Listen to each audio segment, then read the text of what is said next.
A very good morning to all of you.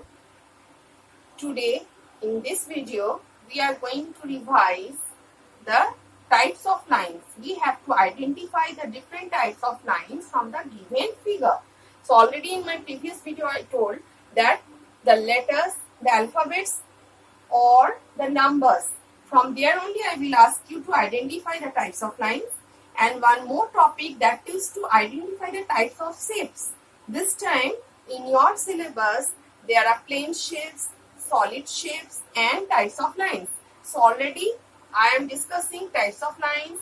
Already in your first term we have completed plane shapes and the solid shapes are left over. So we will discuss the types of solid shapes, and after that I will give you some figures. From there you have to identify the types of shapes. So that in my next video I will discuss. First I will discuss the types of plane shapes, revising, and to identify the plane shapes, how many shapes are used in that figure, and the solid shapes. So these are this time in your second term. Please don't forget children, already we have done plane shapes, that will be included in your second term. The types of lines that now we are discussing, and the solid shapes. Now for solid shapes, no need to learn the definitions, you have to identify the shapes only this time. Okay, so let us start today's topic, that is the lines. Now see, the first question I have given here, I have written capital A. Capital A. Now what type of lines are used? See, this line is a slanting line and this side is also a slanting line. So when it is more than one, we used to add S. So I have written here two slanting lines. Now one slipping line. So I have written here one slipping line. You may write down like two slanting lines and one horizontal line, whichever is easier. But the spelling you have to be take care of, because if the spellings are wrong, you are going to lose marks. So if you are writing sleeping line and standing line, the spellings will be okay and there will be less chances of mistakes. So I will ask you to prefer the standing line, sleeping line terms rather than to use vertical or horizontal. But if you want to use, you can use it. Next one, what type of line is used? See, only with one stroke we have written S. So we have used only one curved line for writing capital S. Next one is V. See, two slanting lines are used. Two slanting lines are used. The lines which are not perpendicular or straight, they are known as standing lines. So it is little tilted, either to left side or to the right side. So they are known as slanting lines. But they are straight lines. But we are not going to write straight lines. We have to identify the lines. So here the answer will be two standing lines. When it is more than one, please children add S. Next one I have written capital E.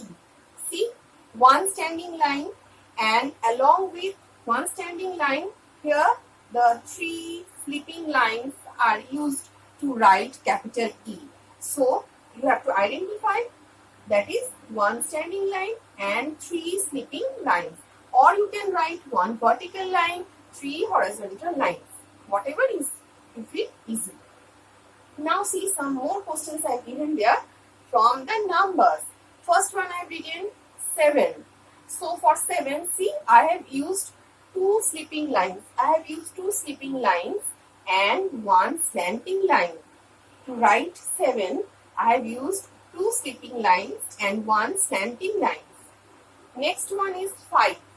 To write 5, see, I have used one sleeping line, one standing line, another one is one curved line.